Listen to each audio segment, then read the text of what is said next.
Dios mío. Dios mío, Dios mío. Se me quiere juntar la gente. Bueno, pues ya estamos. Ahí está.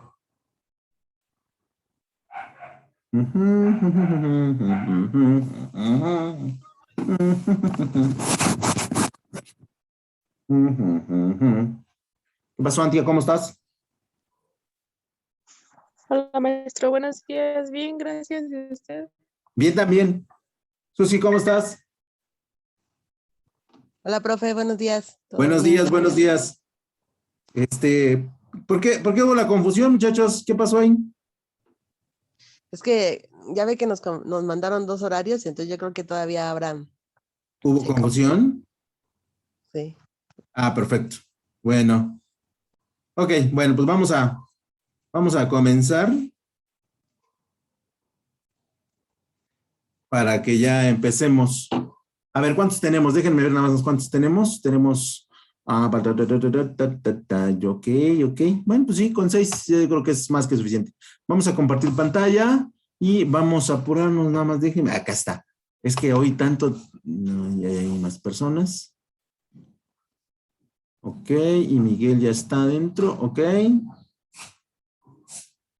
Perfecto. Bueno, ¿ya ven la presentación, muchachos? Sí, ya. Ok, entonces vamos a compartir pantalla. Vamos a empezar, perdón, la presentación. Nada más que mi computadora, déjenle digo que la amo. Eso, ya ven cómo les dije que la amo y la amé y entró, porque luego está como, no sé, como rara.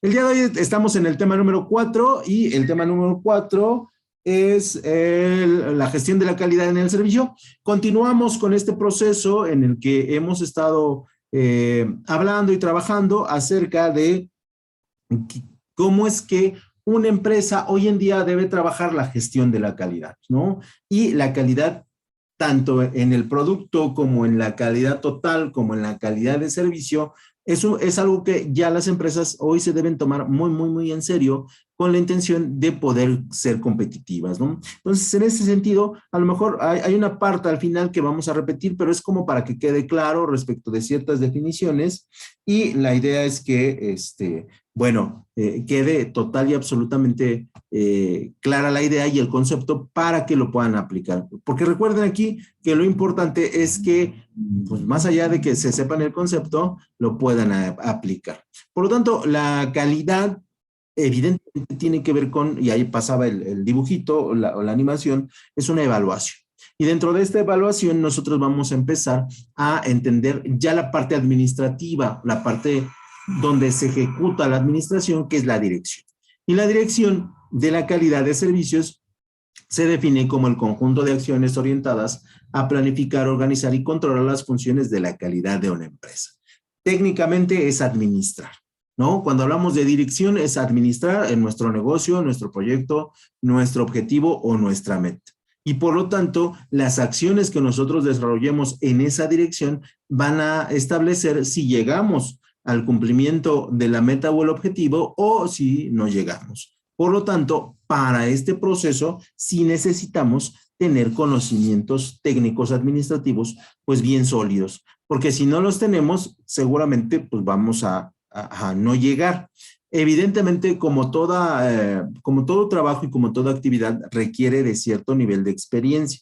Y desafortunadamente la experiencia solamente se gana con momentos buenos y con momentos malos, ¿no? Entonces, la dirección de la calidad va a establecer la calidad total, donde vamos a incluir el conjunto de acciones que decíamos, planificamos, organizamos, dirigimos y controlamos en función de cada empresa. Ojo, lo que da resultado en una empresa no necesariamente tiene que dar resultado en otra, ¿no? Aunque sean del mismo giro. Cada empresa es un ente que debemos evaluar, que debemos analizar y que debemos darle el remedio o la solución que nos está pidiendo. Por eso es que nosotros los administradores analizamos un montón de teorías y un montón de conceptos y un montón de métodos para que ajustemos el método, la idea y el concepto que más se ajuste a la empresa donde estamos trabajando. Por lo tanto, la dirección va a planificar el futuro a través de la implantación de programas y controles. Eso es básico para cualquier administrador. Nosotros, si queremos lograr algo, identificamos el plan, desarrollamos un programa y establecemos controles. Y esto, de alguna u otra manera, va a verse claramente en las funciones de la calidad que nosotros desarrollemos. Entonces, en ese sentido, muchachos, siempre deben trabajar bajo el enfoque de proceso. Y el enfoque de proceso, ya sea el que les hayan enseñado, porque yo no les di administración, ni uno ni dos, ¿no? Pero prever, organizar, dirigir, prever, planear, organizar, dirigir y controlar, ¿no? O planear, organizar, dirigir y controlar, ¿no? Bajo el enfoque que ustedes quieran, pero siempre deben establecer que como administradores deben planificar el futuro, deben implantar programas y esos programas deben ser controlados sí o sí.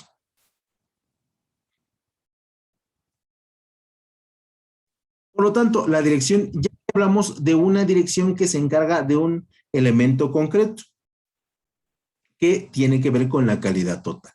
Y esto solamente se ejecuta para las empresas grandes. Ojo, pero las pequeñas, cada gerente de área o el director general se debe encargar de esta situación. Por lo tanto, la dirección de la calidad total debe incluir las siguientes actividades sí o sí. Número 1, como director de calidad o director de la empresa o gerente de área, nosotros tenemos que definir políticas de calidad. Y esas políticas de calidad tienen que ver con la cultura y con la filosofía que estamos manejando. Recuerden que no podemos desarrollar políticas si no tenemos cultura ni tenemos filosofía de trabajo. Sí. Ajá. Los escucho. ¿Alguien quiere comentar algo? No. Pues solamente hay uno. En el número 2, fijar claramente los objetivos de la calidad. Tanto para la calidad total como para los procedimientos generales de la empresa, nosotros como administradores tenemos que fundamentar el objetivo. Y el objetivo es la razón de ser de la organización y es lo que queremos lograr en términos de corto, mediano o largo plazo. Entonces, la definición de los objetivos debe estar fundamentada en si es alcanzable, si es realizable y si es cuantificable. Si un objetivo tiene esas 3 características, entonces está bien hecho.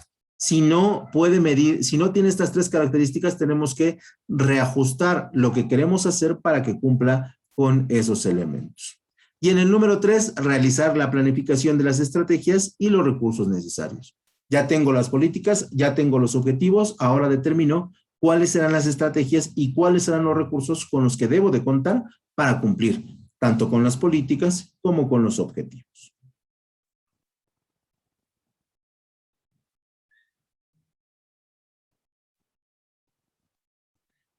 La dirección de calidad total, de calidad de servicio, perdón, va a tener las siguientes actividades. Como número 1, vamos a definir la organización con las funciones y responsabilidades para que pueda desarrollar y tener una planificación definida, ¿no? Dentro de la organización, dentro de la estructura orgánica, debemos tener, si bien no un departamento por cuestiones de presupuesto, sí una función y una responsabilidad que sepamos que se tiene que cumplir. En el punto número 2, tenemos que reclutar a las personas de acuerdo con el perfil, la filosofía y los valores de la empresa, ¿no? Porque si no las contratamos bajo este enfoque, pues el proceso de ajuste será lento y será tardado e incluso la gente pues, puede renunciar aunque tenga muy buenas características, ¿no? Después tenemos que motivar a los trabajadores. La motivación es parte esencial del proceso natural de cualquier organización hoy en día. Empresa que no está motivada es una empresa que, bueno, en términos generales va a desaparecer tarde que temprano, ¿no? Y la motivación puede encontrar muchos caminos y el administrador se encarga de encontrar cuáles son, ¿no? Y finalmente hay que controlar el desarrollo del programa analizando y corrigiendo las desviaciones producidas. Recuerden que tiene que ver con la calidad del servicio que yo ejecuto, ¿no? Y recuerden también que no importa si yo hago un producto o yo hago un servicio o hago ambos. En cualquiera de los dos casos, la calidad del servicio siempre tiene que estar presente. Y esa calidad no puede estar presente sin que haya personas adecuadas al puesto, sin que estas personas estén bien motivadas y sin que mis programas y mis áreas operativas sepan las funciones que tienen que hacer y las responsabilidades que deben de tomar. Si saben esto, entonces nos acercamos un pasito a establecer la calidad del servicio en un punto óptimo.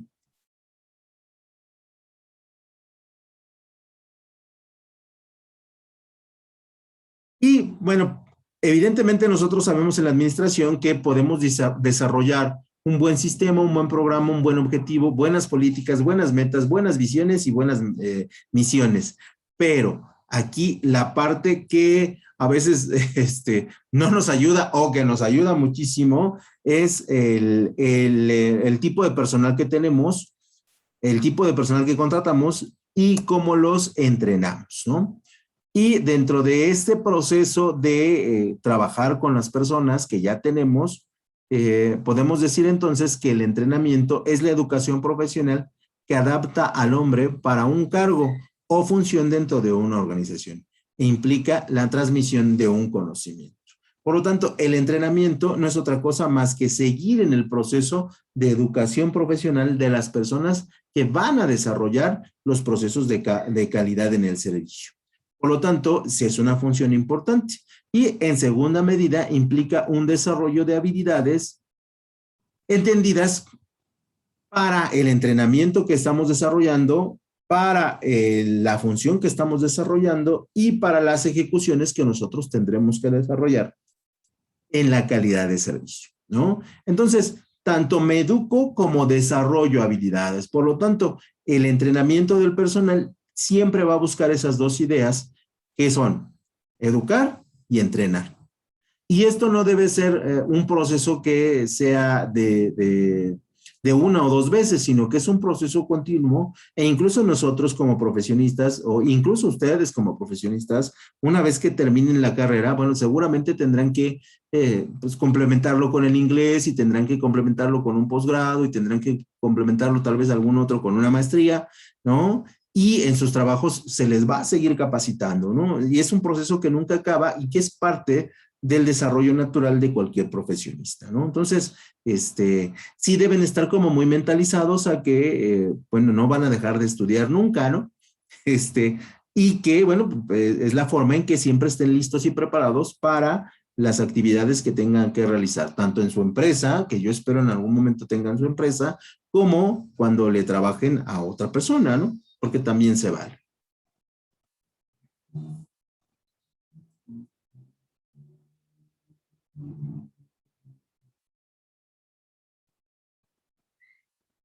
Dentro del entrenamiento y el desarrollo de las capacidades, también vamos a tener que manejar y tratar de modificar un poquito las actitudes, ¿no? Sobre todo las actitudes negativas que nosotros en algún momento tenemos y cambiar esas actitudes negativas sobre elementos motivacionales o actitudinales que le beneficien a la empresa.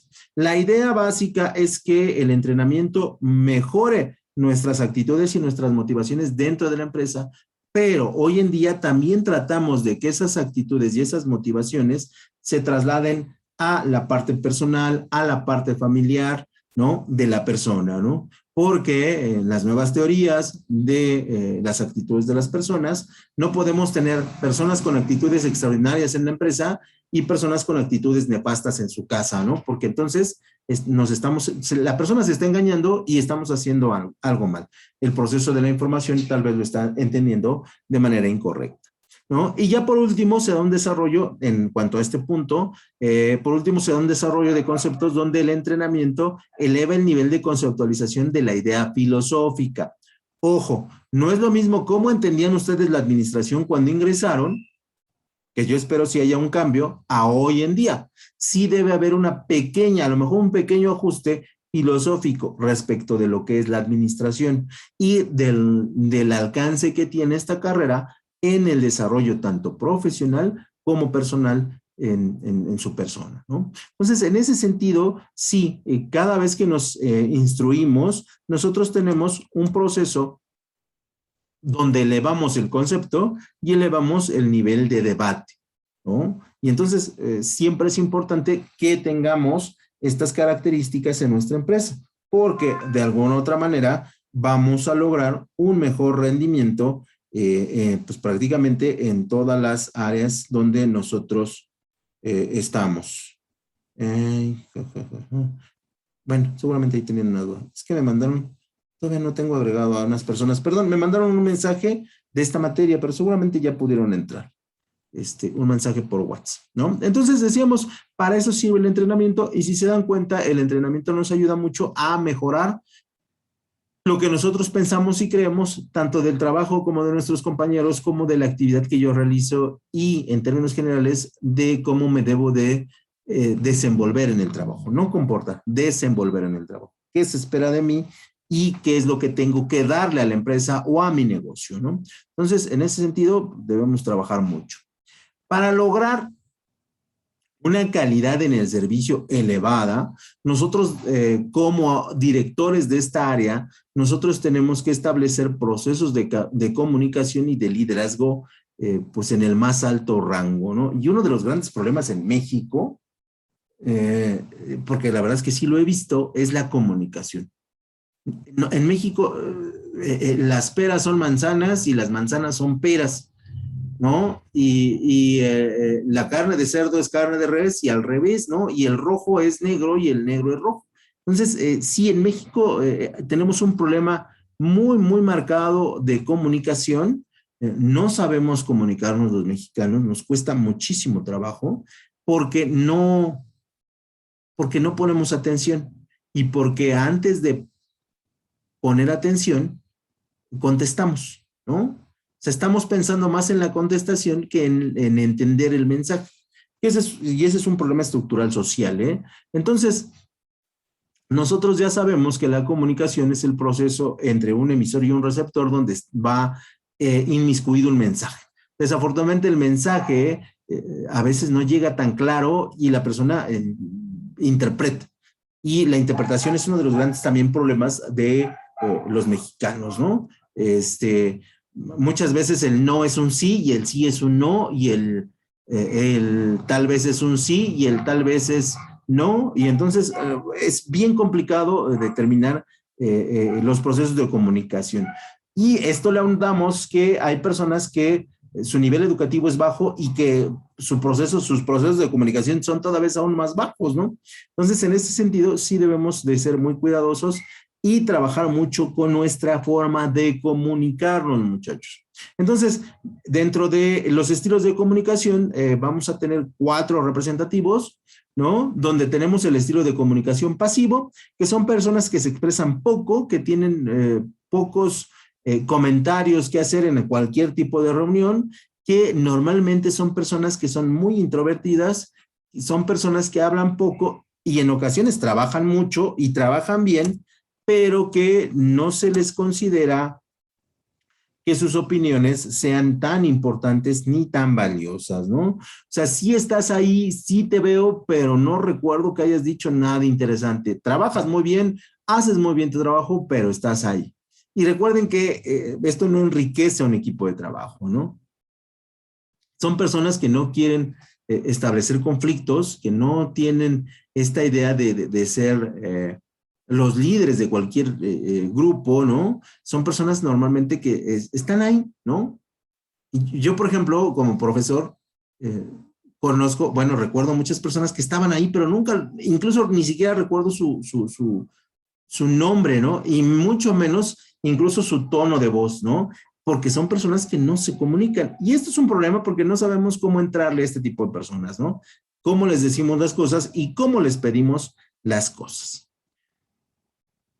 Y hay muchas personas así que son calladonas, ¿no? El segundo estilo de comunicación es lo contrario, ¿no? Es el agresivo, ¿no? Es aquel que siempre lleva la batuta, es el primero que participa, es el primero que alza la voz y en ocasiones es el que cree que alzando la voz va a ganar una discusión, ¿no? Cuando pues esto no es así, sobre todo en discusiones de carácter técnico como en el trabajo sucede. Son personas que son directas, son personas que son cortantes y son personas que a veces menosprecian a las personas que no se comunican como ellos, ¿no? Entonces aquí también tenemos que hablarles en su tono, en su tiempo y tenemos que establecerles siempre que nosotros somos la cabeza del grupo, ¿no? Y que ellos pueden ser muy importantes, pero igual como la persona que está callada. Entonces, en ese sentido, debemos trabajar por la contraparte el estilo de liderazgo que nosotros vamos a ver un poquito más adelante. Son personas persistentes y duras en su conversación, ¿no? A veces son muy directos, son personas muy, muy, muy directas, y eso dificulta la manera en cómo nos acercamos a ellas, ¿no?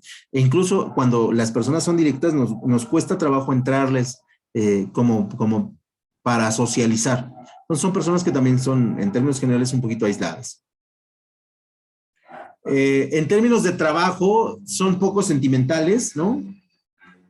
Y son mucho más prácticos, este tipo de personas. Entonces, en un grupo de trabajo podemos tener los que son pasivos y los que son agresivos. Ya sea que sean nuestros empleados, ya sean que sean nuestros jefes. Después tenemos la combinación, el pasivo o agresivo, ¿no? Donde son personas, este tipo de personas son muy difíciles, son realmente muy difíciles porque las consideramos personas que son volubles. Y normalmente a las personas que son volubles no les hablamos, nos causan desagrado, nos causan molestia. ¿Por qué? Porque nosotros les podemos los podemos etiquetar y podemos decir sobre ellas cualquier cantidad de cosas que no necesariamente sea cierto. Entonces, esta parte, trabajar con estas personas es muy complicado, porque si eres su jefe, te va a contestar porque es tu jefe, pero si es tu igual, seguramente si le caes bien te va a contestar, y si no te cae bien no te va a contestar, ¿no? Y de repente eso genera un clima dentro del ambiente laboral que no es el mejor ni es el ideal. Normalmente estas personas están en conflicto porque en ocasiones no saben cómo hablarle a las personas y prefieren aislarse. También esa es otra de sus características, porque quieren resolver los problemas directamente, pero quieren que la persona que inició el problema inicie la conversación, y si ella no lo inicia, no lo resuelve, ¿no? Yo he escuchado, por ejemplo, el ejemplo más concreto de una persona pasivo-agresiva son el caso de las mujeres, y no es nada contra de ellas, ¿no? Porque yo creo que también los hombres tenemos algunos elementos de eso. Es que cuando dicen, es que si te lo pido ya no lo quiero, ¿no? Y en ese sentido, o sea, te quedas así como de, o sea, no puedo saber lo que quieres. Y entonces ahí muestra lo pasivo por no decirte y lo agresivo porque no lo hiciste, ¿no? Entonces, ese es un ejemplo claro de las personas pasivo-agresivas, y también debemos decir que son personas que suelen ser manipuladoras dentro de la escala de comportamiento, ¿no? Entonces, con estas personas sí es muy complicado podernos vincular, relacionar, incluso llegar a tener una amistad, ¿no? Porque son personas que son difíciles en el trato. Después vamos a tener el estilo de comunicación asertivo, que es el que buscamos, ¿no? Que puede mezclarse con los anteriores, por supuesto que sí, pero buscamos más esta idea, donde no nos andamos con los rodeos, expresamos con respeto y con claridad a los demás lo que queremos, ¿no? Pero ojo, no somos groseros, iniciamos la discusión, no gritamos, no nos enojamos, somos respetuosos de las personas y escuchamos, que ese es uno de los grandes problemas que tenemos en México. El estilo asertivo sí busca que hablemos abiertamente de cualquier tema y de cualquier circunstancia, y también tiene que ver con un enfoque de personalidad. Las personas asertivas sí ven el problema, pero también inmediatamente empiezan a ver la solución. Y cuando vemos el problema y la solución, tendemos a estar tranquilos, o las personas tienden a estar tranquilas. Cuando vemos el problema y somos pasivos, pues simplemente nos enconchamos, ¿no? Y dejamos que el problema pase y a ver si soluciona. Pero si somos agresivos, buscamos enojarnos y que con la voz el problema se solucione. Y eso no va a pasar, ¿no? Y este es el estilo que debemos buscar, ¿no? Ser claros, precisos, calmados y sobre todo respetuosos con las opiniones de las demás personas. Entonces, estos son los 4 estilos que nosotros manejamos, y los signos de personas asertivas son los siguientes. Resuelven los problemas tan pronto como se presentan en vez de evadirlos, que esa es una actitud que debemos tener cualquier administrador. Primer problema que se presenta, primer problema que resolvemos. No lo dejamos al final, vamos resolviendo conforme se van planteando. Número 2, demuestran inteligencia emocional, ¿no? Donde Si me dicen algo que no me gusta, no me enojo porque es su opinión. Si me dicen algo que puede estar en contra mía, no me enojo porque representa una idea que la persona está teniendo y que puede ser verdad y que puede ser mentira, pero no puedo enojarme porque cuando nos enojamos perdemos la calma y si perdemos la calma perdemos la discusión, ¿no? Y perder una discusión es sinónimo de no resolver un problema, ¿no? Entonces, sí trabajan mucho la inteligencia emocional, sí trabajan mucho el manejo de sus emociones y también lo trabajan en el desarrollo de cómo hablan. Son claros y son directos siempre, ¿no? Al sí es sí y el no es no, punto y final, ¿no? Están dispuestos a pedir ayuda, son personas que sí dicen, oye, ¿sabes qué? No sé cómo hacer esto, no entiendo, no te estoy entendiendo, ¿me lo podrías explicar de otra manera? Oye, yo lo entiendo así, pero ¿podrías ayudarme? Y en términos generales, son personas que son muy agradables, por ejemplo, en el trato, ¿no? Saben escuchar a los demás y esa es una lección, muchachos. Dejen que la persona hable y una vez que termine de hablar, ahí sí interrumpen, ¿no? Bueno, no interrumpen, comentan ustedes, no interrumpan cuando la persona está hablando, ¿no?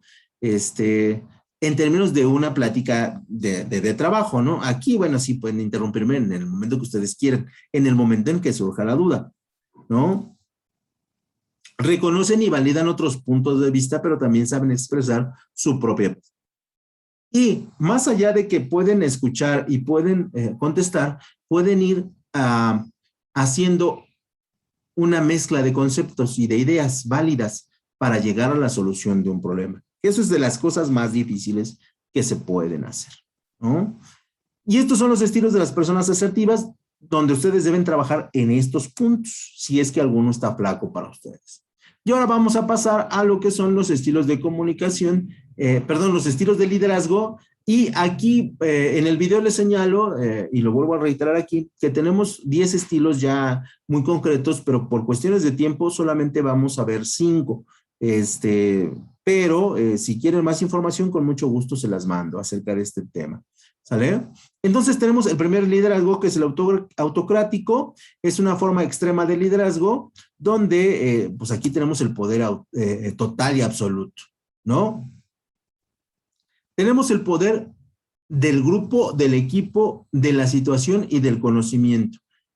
Y esto en ocasiones hace que la gente o se retraiga y no vaya a la par de nosotros, o a lo contrario, quiera aprender de nosotros y todo lo que digo lo absorbe y lo lleva al trabajo que está desarrollando, ¿no? Son personas que sí son extremadamente dinámicas, que son extremadamente metódicas e inteligentes y que siempre tienen una respuesta clara a lo que ustedes les pregunten, ¿no? Entonces, eso por un lado puede ser intimidante, pero por el otro lado puede ser muy atractivo para que la gente lo siga.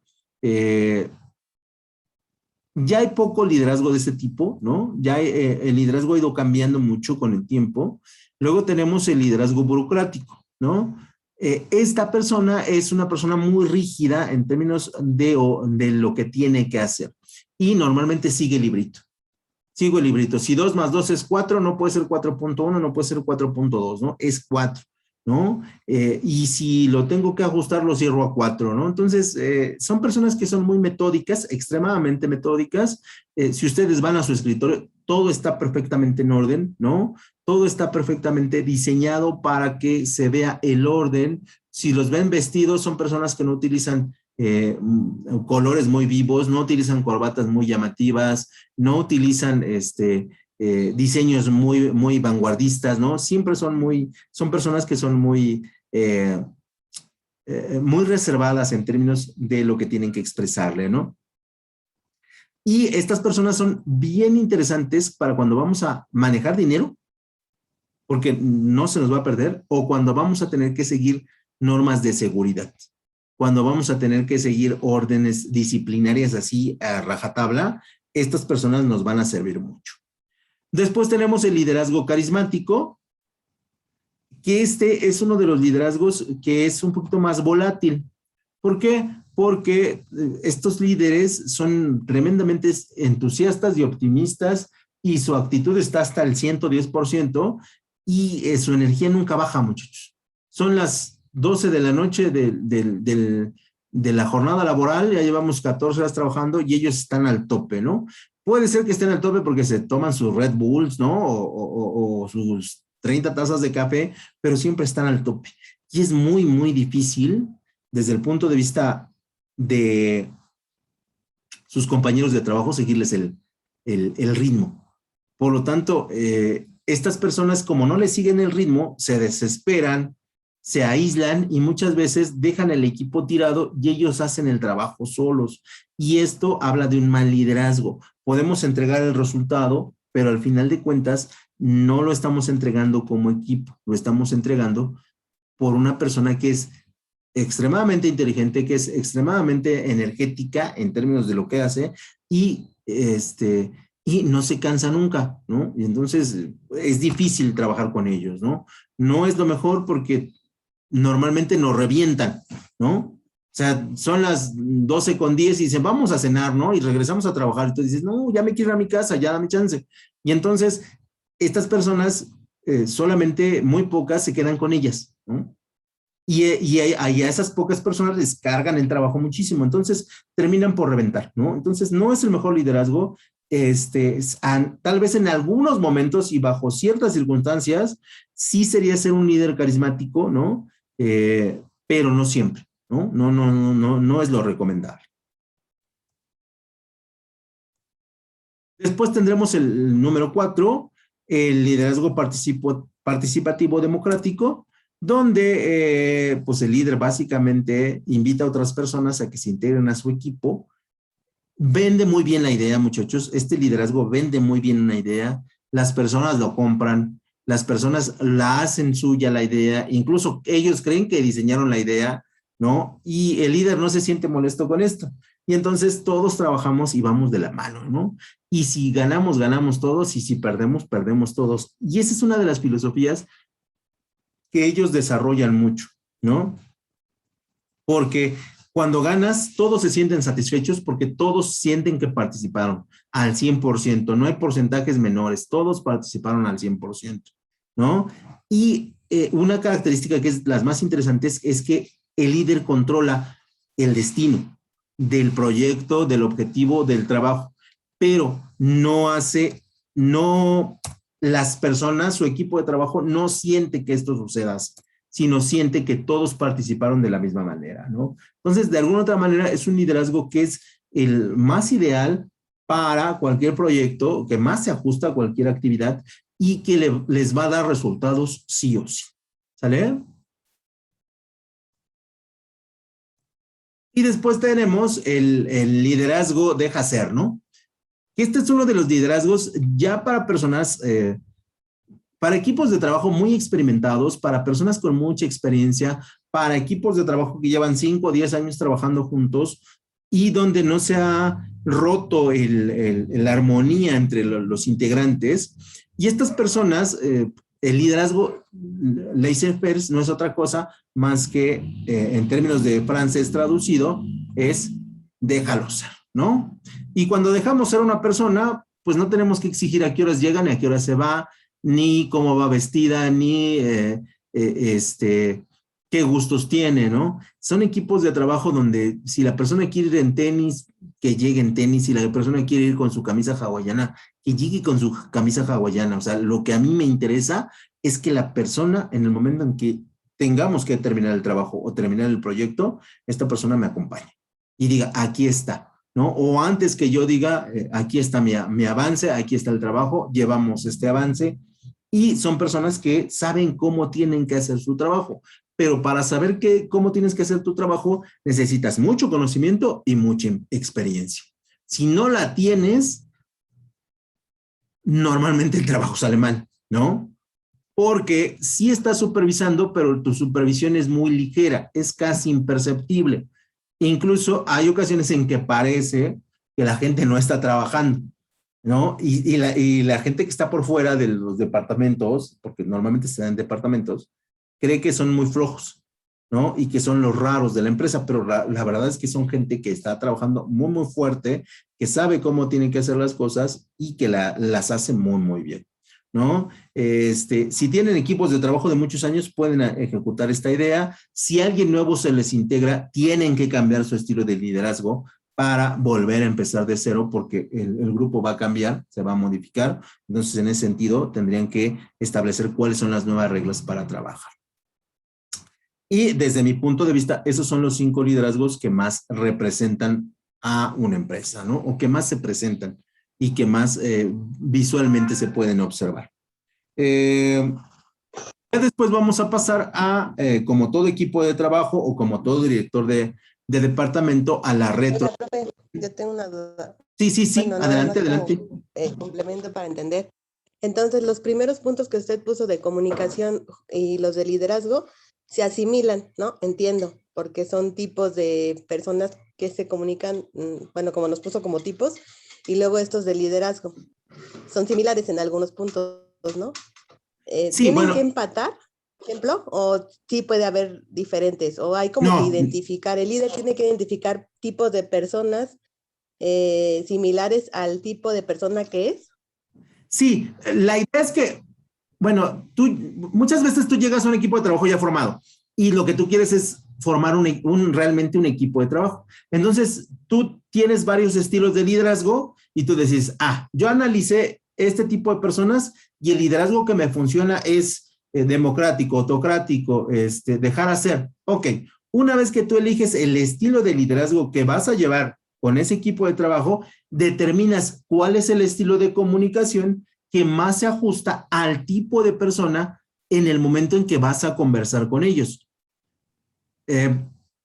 Ejemplo. O la actividad, ¿no? También. O la actividad, exactamente, o la actividad que vas a hacer. Yo tengo una hija rebelde, ¿no? Y entonces a mi hija rebelde no me voy a comunicar con ella de manera pasiva, porque entonces esa comunicación no me va a servir. ¿Estás de acuerdo? Pero tengo un hijo que es pasivo en términos de su comunicación. Entonces busco comunicarme de manera pasiva para que entremos en su dinámica. Y evidentemente, si tienes una actividad, ahí buscarás una manera de comunicarse que más se ajuste para que todos entiendan. Esa sería más o menos la idea. Ok, entonces los estilos también a lo mejor de liderazgo pueden cambiar de acuerdo al tipo de persona que tienes, ¿no? Exactamente. Ok, ya. Pueden cambiar, bueno, y esta es una cuestión técnica, en los primeros años. O sea, cuando tú llegas y en los primeros 2 o 3 años, tener estilos variantes, y una vez que ya los amalgamaste, que ya están digamos que en tu bolsa, ahora sí vas modificando a tu estilo de liderazgo para que vayan trabajando en tu idea, ¿no? Ok, está bien. Pero Gracias, sí, de entrada tú tienes que manejarte de diferente manera, ¿no? Para que ellos vayan entendiendo de cómo es el trabajo. Ok, perfecto. Gracias, profe. De nada. Y después decimos, como buen líder y como buen comunicador, tenemos que hacer la retroalimentación. Nada más que, ahí vamos. Ahí vamos.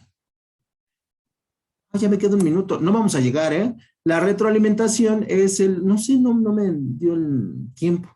La retroalimentación no es otra cosa más que el proceso por el cual nosotros hacemos una observación positiva o negativa respecto del trabajo que tenemos. Y como gerentes o como directores o como líderes, nosotros tenemos que hacer estos procesos de retroalimentación, siempre con los procesos de comunicación adecuados para que la gente no sienta que se le está atacando, ¿no? La gente no sienta que su trabajo está siendo mal hecho, porque realmente no hay trabajos mal hechos, hay direcciones mal encaminadas, ¿no? Y el desempeño, bueno, el desempeño es una cuestión de medida que nosotros utilizamos para establecer si el rendimiento del trabajador es el correcto, es el adecuado y si tiene las características que nosotros estamos buscando para el momento de trabajo específico, ¿no? Y por lo tanto, pues ahí el desempeño será medido tanto por nosotros como gerentes como por la totalidad de la empresa. Hasta ahí le vamos a dejar, muchachos, porque ya se me va a cortar.